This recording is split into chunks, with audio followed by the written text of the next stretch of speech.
Good morning friends. स्वागत है आपका हमारे यूट्यूब चैनल जीएस कैप्सूल में। आई होप आप सभी लोग काफ़ी अच्छे होंगे और आपकी तैयारी अच्छी चल रही होगी। फ्रेंड्स, आप सभी को पता है हम अपने इस चैनल के माध्यम से यूपीपीएससी, यूपी ट्रिपल एससी और एसएससी से संबंधित सभी परीक्षा अपडेट्स आपको समय से देते रहते हैं। तो उसी संबंध में हम लेखपाल के जो डॉक्यूमेंट वेरिफिकेशन है उसको भी लगातार कवर कर रहे थे। कल मैंने अपने कम्युनिटी पोस्ट में एक फोटो भी लगाया था, तो उसमें बहुत सारे देखिए आपके सवाल आए थे। मुझे इतनी उम्मीद नहीं थी, लेकिन बहुत सारे बच्चों के डाउट थे। तो मैं वैसे कल भी वीडियो बना सकता था, लेकिन मैंने कल इसके लिए कोई वीडियो नहीं बनाया। मैं बहुत अलग अलग चैनल्स देख रहा था, वहां पर जो बच्चों ने कमेंट किए वो देख रहा था, ताकि एक ओवरऑल हम पर सारे जो डाउट्स हैं वो आ जाएं। उसके बाद मैं आज आपके लिए वीडियो लेकर आ रहा हूं। आज जिनका डॉक्यूमेंट वेरिफिकेशन है उनके लिए तो ये हेल्पफुल नहीं हो पाएगा, लेकिन आगे जिनका भी है उनके लिए आपका ये वीडियो काफी हेल्पफुल होगा। आपके जितने भी डाउट्स हैं मोस्टली मैंने सारे इसमें कवर कर दिए हैं, तो मुझे नहीं लगता इसके बाद आपका कोई डाउट बचना चाहिए। अगर बचेगा तो प्लीज आप कमेंट बॉक्स में कमेंट कर दीजिएगा, उसको भी मैं कवर करने की कोशिश करूंगा। फिलहाल मैंने जितने भी अलग अलग चैनल्स फॉलो किए, जो भी लोग बच्चों ने इंटरव्यू दिए हैं, उनका मैंने सब एक समरी निकालकर कुछ बुलेट पॉइंट्स बनाए हैं, जिनके अराउंड हम इस वीडियो में बात करेंगे। तो सबसे पहले जिनका कल डॉक्यूमेंट वेरिफिकेशन हो गया है उनको मैं अपने चैनल की तरफ से बधाई देना चाहूंगा कि आपका सकुशल डॉक्यूमेंट वेरिफिकेशन खत्म हो गया है, और आपको आपके फाइनल रिजल्ट के लिए मेरी तरफ से हार्दिक शुभकामनाएं। और आने वाले जिन भी अभ्यर्थियों का डीवी है उनको भी मेरी तरफ से ऑल द बेस्ट। आप अपने डीवी अच्छे से कराइएगा। तो चलिए शुरू करते हैं। ये देखिए, मैंने कल एक फोटो शेयर किया था अपने कम्युनिटी पोस्ट में, तो इस पर ही काफी ज्यादा आप लोगों के कमेंट आए थे। तो देखिए, सबसे पहली इंपॉर्टेंट बात यह है, जो पूरे मैंने इंटरव्यूज देखे, कि किसी भी अभ्यर्थी को ऐसी कुछ बहुत ज्यादा वहां परेशानी नहीं हो रही। सबको देखिए, जब जाते हैं डर शुरू में लगता है। हमने भी जब पहली बार अलग अलग जगह कराया था तो थोड़ा सा घबराहट होती है, तो आपको घबराने की कोई बात नहीं है। आराम से, अगर आप जेन्युइन कैंडिडेट है, आपने मेहनत की है और अपनी मेहनत से एग्जाम निकाला है, तो आपको डरने की कोई जरूरत नहीं है। आयोग देखिए, यही नहीं, सारे जितने भी कमीशन है, जितने भी एजेंसीज होती हैं, वो बहुत कोऑपरेटिव होती हैं। तो आपका अगर कुछ गलती है या कुछ ऐसी चीज है तो उसमें घबराने की कोई बात नहीं है। तो सबसे पहले देखिए, जब आप एंट्री करेंगे वहां पर आपको ये एक स्लिप लगी हुई दिखेगी, जिसके ऑर्डर में आपको अपने डॉक्यूमेंट सेट करने हैं। सबसे पहले बायोमेट्रिक स्लिप, इसके बारे में नीचे बात करूंगा। चेकलिस्ट दूसरे नंबर पर आपको लगानी है। फिर आपको जो 4 प्रपत्र मिले हैं, बाकी सब तो 1 पेज के हैं, और एक ही आपका जो ये 4 पेज का है, टोटल आपके 7 पेज के प्रपत्र हैं। फिर हाई स्कूल का अंक पत्र एवं प्रमाण पत्र, सर्टिफिकेट और मार्कशीट। इंटरमीडिएट का सर्टिफिकेट और मार्कशीट। आप यहां पर देखेंगे इन्होंने ग्रेजुएशन आपके पास हो, मोस्टली सब ग्रेजुएट ही थे, लेकिन यहां पर उसका कोई जिक्र नहीं है। लंबवत आरक्षण संबंधी प्रमाण पत्र, तो आपका जो वर्टिकल रिजर्वेशन होता है, एससी एसटी ओबीसी ये वाला, इसमें आपको अगर रिजर्वेशन चाहिए तो आपको प्रमाण पत्र क्लेम करना पड़ेगा। तो देखिए, आरक्षण की स्थिति में ये ब्रैकेट वाले शब्द पर ध्यान दीजिएगा। क्षैतिज आरक्षण संबंधी प्रमाण पत्र, हॉरिजॉन्टल रिजर्वेशन जो होता है, जिसमें महिलाएं वगैरह का अलग अलग क्लासिफिकेशन रहता है। इसके बाद डोमिसाइल या निवास प्रमाण पत्र, आरक्षण की स्थिति में अगर आपने किसी भी तरीके का रिजर्वेशन क्लेम किया है तो आपको डोमिसाइल देना पड़ेगा। अगर आप नहीं क्लेम कर रहे हैं, जैसे जनरल कैंडिडेट हम हैं, मेरे पास डोमिसाइल बना हुआ है, लेकिन मुझे कोई क्लेम करने की दिक्कत नहीं है, क्योंकि मैं कोई रिजर्वेशन क्लेम नहीं कर रहा हूं, तो उसको आपको नहीं देना।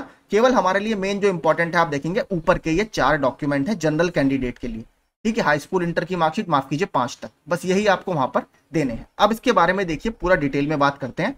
सबसे पहले मैंने पूरी एक टेबल बना दी है, उसके अराउंड हम बात करेंगे। तो जो डाउट्स देखिए सबसे ज्यादा बच्चों के आए थे कल, पहला क्वेश्चन पे तो यही आया था कि सर ये बायोमेट्रिक स्लिप कहां से लेकर आए और ये चेकलिस्ट क्या होती है। देखिए, मैंने पूरी पोस्ट में लिख दिया था, आप लोगों ने शायद पोस्ट ध्यान से नहीं पढ़ी, उसमें मैंने नीचे लिख दिया था कि biometric slip and checklist will be provided at the commission. ये आपको कमीशन में ही मिलेगी। देखिए, बायोमेट्रिक कुछ नहीं होता, जो हमारी बॉडी की बायोलॉजिकल डिटेल्स होती हैं, और इलेक्ट्रिक, तो बायोलॉजिकल डिटेल्स और इलेक्ट्रिक से मिलकर बना है बायोमेट्रिक। मतलब आपका जो थंब इंप्रेशन होता है, आइरिस स्कैन होता है, उसको इलेक्ट्रॉनिक फॉर्म में वो रजिस्टर कर लेते हैं। उसके बाद देखिए, जब आप एंट्री करेंगे वहीं पर आपको ये स्लिप मिलेगी, जिस पर वेरीफाइड वगैरह लिख दिया जाएगा कि हाँ आप वेरीफाइड कर लिया गया है। यहीं पर देखिए थोड़ा सा रोल एसटीएफ का है, ठीक है। जो बच्चे बता रहे हैं वो यही कह रहे हैं, उनके पास एक एक कैमरा फ्रेम है आपका, जो वहां पर आपको पता है जब आप एग्जाम देने गए थे, एक टैबलेट उन्होंने लगाकर आपका फोटो खींचा था, जिसमें वो आपके एडमिट कार्ड का बारकोड रीड करते हैं, ठीक है। एडमिट कार्ड के ऊपर इस तरीके का बारकोड रहता है, जिससे आपकी सारी डिटेल्स निकलकर उनके टैबलेट में आ रही थी। उसके बाद आपका फोटो वहां पर रजिस्टर उन्होंने किया था कि हाँ इस रोल नंबर पर यही कैंडिडेट का ये फोटो है, तो वो फोटो उनके पास वहां पर अवेलेबल है, ठीक है। तो यहां पर एसटीएफ का रोल लिया है। जैसे एक कैंडिडेट के ऊपर थोड़ा सा उन्हें डाउट हुआ, तो उनसे उन्होंने देखिए आईडी प्रूफ्स वगैरह मांग लिए, ठीक है। इसके बारे में पूरा डिटेल में आराम से बताता हूं आपको। पहले बायोमेट्रिक स्लिप आपको वहीं मिलेगी। फिर देखिए, एक होता है आपका चेकलिस्ट। चेकलिस्ट देखिए कुछ नहीं होता, एक आपका नॉर्मल सा फॉर्म होगा। चेकलिस्ट मतलब जो जो रिक्वायर्ड डॉक्यूमेंट आपने थे उसकी एक समरी आप समझ लीजिए कि हाँ ये डॉक्यूमेंट मैंने सब लगा दिए हैं। एक छोटा सा फॉर्म है, कुछ नहीं है। और सबसे अच्छी बात देखिए ये है, जब आप हॉल में जाएंगे तो एक ब्रीफिंग आयोग के द्वारा की जा रही है। ब्रीफिंग मतलब आपको एक छोटी सी समरी बताई जा रही है कि कैसे कैसे आपकी आगे की प्रक्रिया होगी। आपको फॉर्म्स वगैरह वहां पर कुछ और भी मिल रहे हैं, वो आपको कैसे भरने हैं। और अगर देखिए उन्होंने ये भी बोला कि 3 से 4 बार मुझे सुनने में आया, उन्होंने ये बोला है कि अगर किसी कैंडिडेट ने गलत तरीके से ये परीक्षा पास की है, आपने मतलब जेन्युइन कैंडिडेट आप नहीं है, तो अभी भी आपके पास मौका है, आप उठकर यहाँ से जा सकते हैं, कोई आपको कुछ नहीं कहेगा। लेकिन अगर आप आगे की प्रक्रिया में भाग लेंगे और आपको तब पकड़ा जाएगा तो आपको डिबार आयोग के द्वारा किया जाएगा। एसटीएफ जो अलग से खातिरदारी करती है वो अलग करेगी। ठीक है, वहीं पर आपको पता है, आपने परसों मैंने लेखपाल का एक वीडियो डाल ही दिया था, आपने देखा होगा कैसे उनको ले जाया जा रहा था। तो इस तरह की चीजों से बचिए, जो भी जेन्युइन कैंडिडेट है उनको वहां पर कोई दिक्कत नहीं हो रही। तो बायोमेट्रिक स्लिप और चेकलिस्ट ये होता है, कुछ नहीं होती। आपका आइरिस स्कैन, थंब इंप्रेशन लिया जाएगा, आपकी बायोमेट्रिक जो बायोलॉजिकल डिटेल्स हैं वो वेरीफाई की जाएंगी, उसके बाद आपको दे दिया जाएगा। फिर देखिए वहां पर क्या हो रहा है, वहां पर अलग अलग आपकी टेबल्स बनी हुई हैं ए से जी तक। ठीक है, ए से जी तक आपकी अलग अलग वहां पर टेबल बना रखी है, ताकि बच्चों की एक जगह भीड़ इकट्ठी ना हो। तो हर कैंडिडेट को अलग अलग टेबल्स आपकी अलॉट की जा रही हैं। मान लीजिए मेरा ए पर पड़ गया, अगला कैंडिडेट आया उसको बी पर भेज दिया, तीसरे को सी पर भेज दिया। इस तरीके से रैंडम अलॉटमेंट वो कर रहे हैं।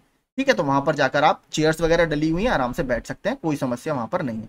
फिर ऑर्डर ऑफ द डॉक्यूमेंट्स, ये मैंने आपको ऊपर दिखा दिया, इसी क्रम में आप डॉक्यूमेंट्स अपने सेट कर सकते हैं। मैं आपसे देखिए एक चीज और कहूंगा, आप कम से कम 2 सेट, वहां पर केवल 1 सेट जमा हो रहा है। ठीक है, इसको भी याद रखिएगा, कोई 3 से 4 सेट जमा नहीं हो रहे, मात्र 1 सेट की आपकी जेरोक्स जमा हो रही है और वहां पर कुछ भी जमा नहीं हो रहा।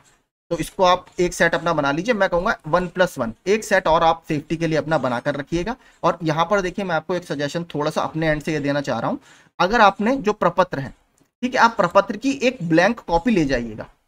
ठीक है, एक एक ब्लैंक कॉपी, मतलब एक पूरा सेट आप ब्लैंक जरूर ले जाइएगा। मान लीजिए अगर आपको वहां पर लगता है कि आपसे प्रपत्र भरने में थोड़ी सी कहीं गलती हो गई है, आपने ये वाला कॉलम सही नहीं भरा, क्योंकि प्रपत्र में आपको पता है अलग अलग पेज हैं, तो जिस पेज में आपकी गलती है उस पेज को आप निकालकर नया वाला पेज वहां पर एंटर कर दीजिएगा, कोई आपको दिक्कत नहीं होगी, सही से भर के। ये मेरी तरफ से आपको सजेशन है कि एक सेट आप ब्लैंक जरूर ले जाइएगा। देखिए मैं इसलिए कह रहा हूं क्योंकि हम लोग ह्यूमन हैं, सभी लोग मानव हैं। ठीक है, वहां पर जब आप भरते हैं थोड़ी घबराहट रहती है, तो वहां पे गलतियां हमसे हो जाती हैं। तो इसलिए एक ब्लैंक प्रपत्रों का सेट आप जरूर ले जाइएगा। और एक चीज और याद रखिए, ठीक है, स्टेपल नहीं करना है। ठीक है, स्टेपल बोला जा रहा है वो खुद ही कर रहे हैं, आप सिर्फ अलग अलग पेज अपने ले जाइएगा। इसका देखिए मैं फिर से कह रहा हूं, एक ब्लैंक प्रपत्र का यही आपको फायदा होगा, स्टेपल आपको करना नहीं है। जो भी आपको लगे कि इस प्रपत्र में मुझसे पेज में गलती हो गई है, प्रपत्र किसी भी प्रपत्र के पेज में गलती हो गई है, उस पेज को निकालिए, उसको दोबारा भरकर आप एंटर कर दीजिएगा, कोई दिक्कत आपको नहीं होगी। तो ये मेरा एक छोटा सा सजेशन है। इसके बाद देखिए बात करते हैं एसटीएफ की। सब लोग कह रहे थे कोई एसटीएफ नहीं है, वहां पर देखिए बाकायदा कांस्टेबल भी बैठे हैं। और एक कैंडिडेट देखिए ये कह रहे थे, वो शायद 10 बजे से शिफ्ट है, वो सुबह जल्दी पहुंच गए थे, तो वहां पर बाकायदा एसटीएफ के जो कांस्टेबल्स वगैरह हैं, जो ऑफिसर्स हैं, उनको ब्रीफिंग भी की जा रही थी कि अगर कुछ कैंडिडेट ऐसा पकड़ा जाता है तो आगे की क्या प्रक्रिया आपको करनी है, क्या क्या आप रूल्स ऑफ प्रोसीजर फॉलो करेंगे, ये सब उनको बताया जा रहा था। तो कहीं ना कहीं देखिए एसटीएफ का रोल भी इसमें है, ऐसा नहीं है कि नहीं है। अब बात करते हैं एक थोड़ा सा कैंडिडेट का। देखिए एसटीएफ और आईडी प्रूफ्स मैं दोनों इसलिए बता रहा हूं साथ में लिंक करके।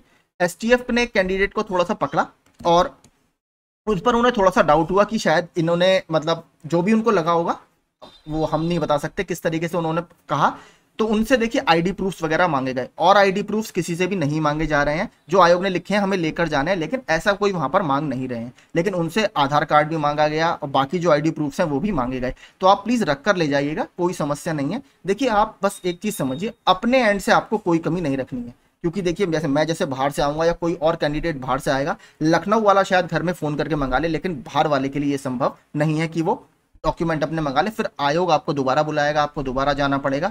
ऐसी समस्या से बचने के लिए अपना एंड आप हमेशा मजबूत रखा करिए। जो भी आपको आयोग को दिखाना होगा वो आप एक हाथों हाथ उन्हें प्रोड्यूस कर सकते हैं। तो आईडी प्रूफ्स अपने सारे ले जाइएगा। जनरल कंडीशन में नहीं देखे जा रहे, लेकिन अगर उनको कुछ लगेगा तो अपने आप को जस्टिफाई करने के लिए आपके पास वो होने चाहिए। तो आप सारे आईडी प्रूफ्स मैं तो यही सजेस्ट करूंगा, प्लीज लेकर जाइएगा। कोई ले जाने में दिक्कत नहीं है, नहीं मांगेंगे तो वापस ले आइएगा, इसमें कोई बड़ी बात नहीं है।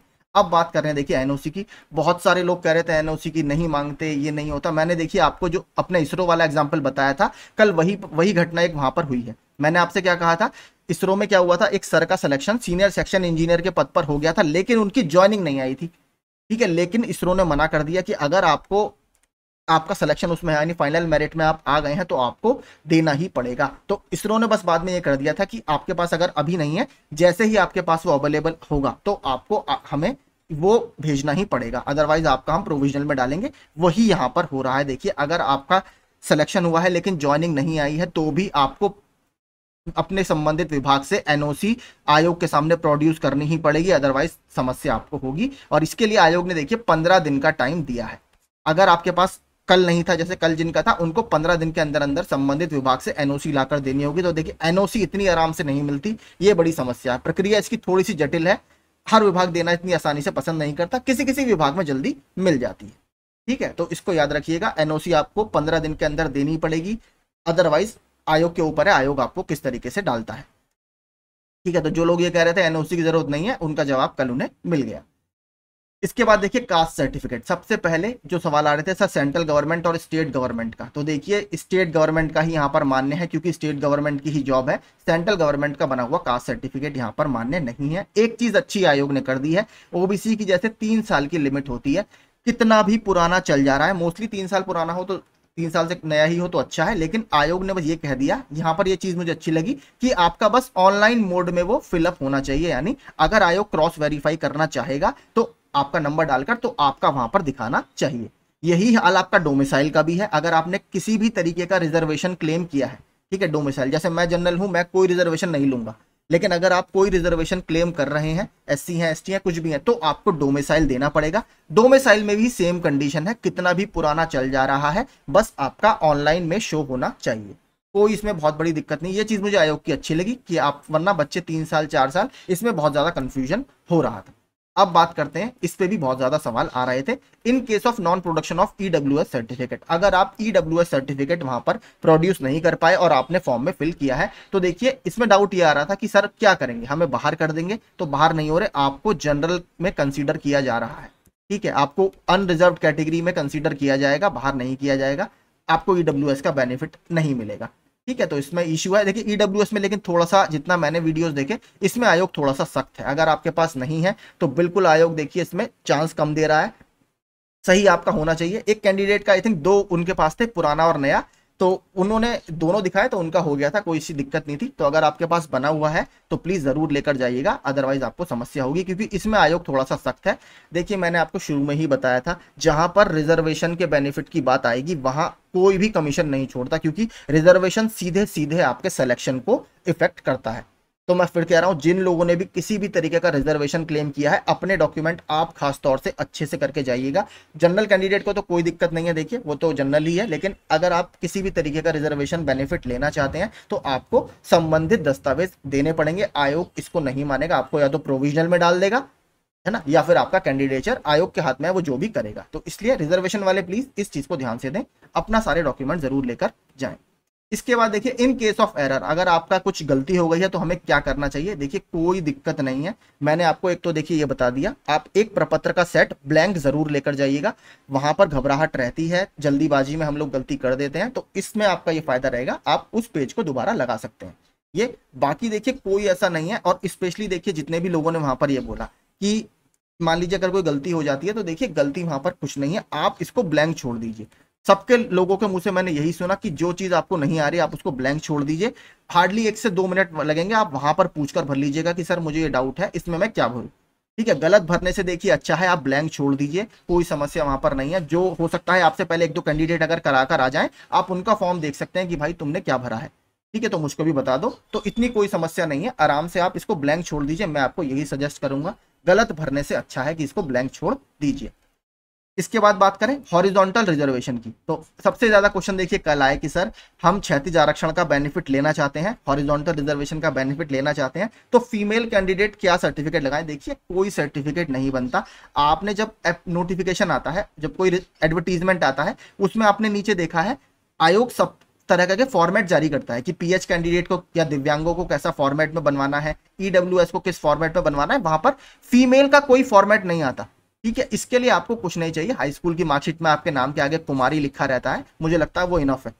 ठीक है, यूपी बोर्ड का बता रहा हूँ, बाकी सीबीएसई का मुझे आइडिया नहीं है, तो मुझे नहीं लगता। देखिए फीमेल को कुछ नहीं चाहिए, आप जाइए, सिंपल फीमेल है, आपको फीमेल होने के कारण ही हॉरिजॉन्टल रिजर्वेशन दिया जाएगा, उसके लिए आपको कोई सपोर्टिंग डॉक्यूमेंट देने की जरूरत नहीं है। बाकी जितनी देखिए कैटेगरीज इसमें आती हैं, पीएच आती है, एक्स सर्विसमैन आते हैं, उनको देखिए इसमें आपका रेलिवेंट डॉक्यूमेंट लगाना पड़ेगा और मोस्टली सबके पास होता ही है। तो फीमेल को देखिए इसमें कुछ भी नहीं चाहिए। ठीक है, आगे एप्लीकेशन फॉर्म। देखिए कल काफी लोगों के कमेंट ये भी आए कि सर मेरे पास एप्लीकेशन फॉर्म नहीं है। कोई देखिए मुझे वहां पर मैंने तो नहीं सुना कि एप्लीकेशन फॉर्म वो मांग रहे हैं। एप्लीकेशन फॉर्म आपका जो प्रपत्र है वो एक तरीके से एप्लीकेशन फॉर्म ही है। आप देख लीजिए पूरा जो प्रपत्र 1 है वो एक तरीके से पूरा आपका एप्लीकेशन फॉर्म है। जो हमने ऑनलाइन भरा है वही सारी डिटेल आपसे यहाँ पर भरवाई जा रही है और ऑनलाइन डिटेल आयोग के पास अवेलेबल होती है, तो उसके फालतू के पेपर मंगाने का आयोग का कोई मतलब नहीं है। अगर ये आपके पास नहीं है कोई दिक्कत नहीं है, आयोग इसको नहीं चेक कर रहा। बात करें बैंक डिटेल्स की, तो बैंक डिटेल्स में देखिए आ रहा था कि सर फीस 200 रुपए जमा हुई है, लेकिन आपका जो स्लिप आई थी वो 25 रुपए की आई थी। तो देखिए इसमें अगर आपके पास है तो 25 रुपए की ही सबकी स्लिप आई थी। मैंने भी यूपीआई से पेमेंट किया था, मेरा भी 25 रुपए का ही पेमेंट दिखा रहा है। ठीक है, तो बैंक डिटेल्स जो आपकी हैं उसमें उसको भी देखिए, एक सर का मेरे पास कल कमेंट आया था, उनका कल डीवी हो गया है। उन्होंने भी कहा कि सर बैंक डिटेल्स चेक ही नहीं कर रहे हैं। ठीक है, तो बैंक डिटेल्स ये लोग कोई चेक नहीं कर रहे हैं। आप अगर देखिए सेफ्टी के लिए 25 रुपए वाला वही मुझे लगता है सबका 25 रुपए की स्लिप कटी है, मेरे पास भी वही है, तो वही आप भर दीजिए, कोई इसमें समस्या नहीं होगी। इसका भी कोई बहुत बड़ा इश्यू नहीं आ रहा। तो ये डाउट भी हमारा कल क्लियर हो गया। बात करें देखिए अंतिम जो प्रश्न सबका आ रहा था कि सर कितने प्रेजेंट हैं और कितने एब्सेंट हैं। एक एक्स सर्विसमैन सर का क्वेश्चन भी आया था कि सर लगभग कितने लोग एक्स सर्विसमैन डेली पहुंच रहे हैं। तो देखिए ये बताना तो बहुत मुश्किल है।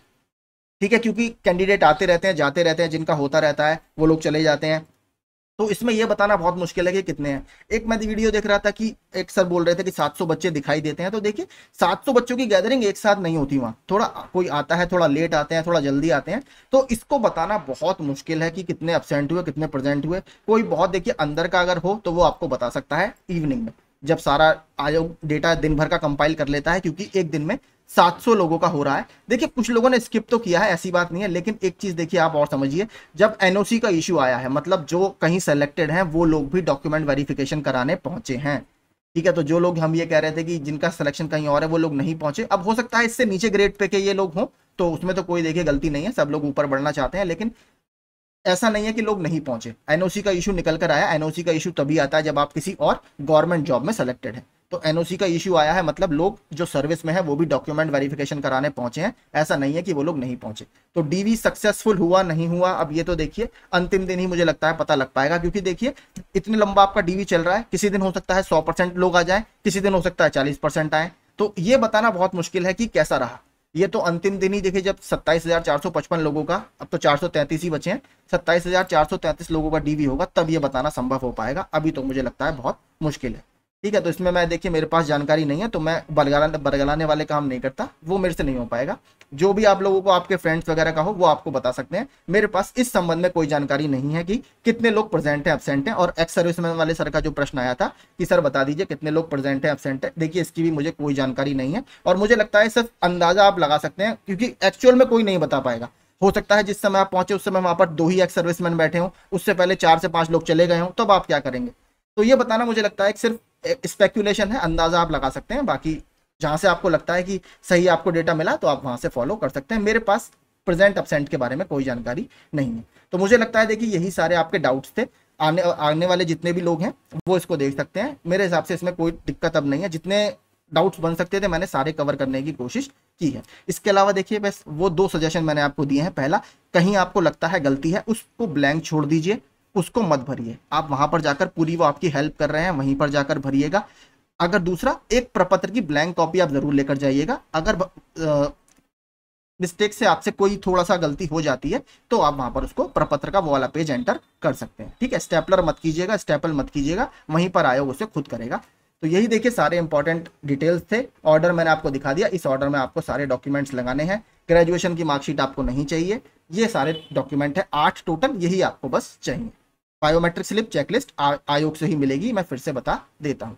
तो वीडियो अगर देखिए पसंद आया हो, मैंने काफ़ी टाइम इसमें लगाया है अलग अलग वीडियोस को देखकर बनाने में, अच्छा लगा हो तो प्लीज़ लाइक जरूर कीजिएगा। और जो लोग भी आने वाले दिनों में डीवी कराने जा रहे हैं, मेरे छोटे से चैनल के माध्यम से आप लोगों को ऑल द वेरी बेस्ट। अपना आप अच्छे से डॉक्यूमेंट वगैरह तैयार कर लीजिए बाद में होने वाली असुविधा से बचने के लिए। तो ऐसे ही अपना समर्थन हमारे लिए बनाए रखिए और चैनल को लाइक शेयर और सब्सक्राइब जरूर कीजिएगा। Thank you so much.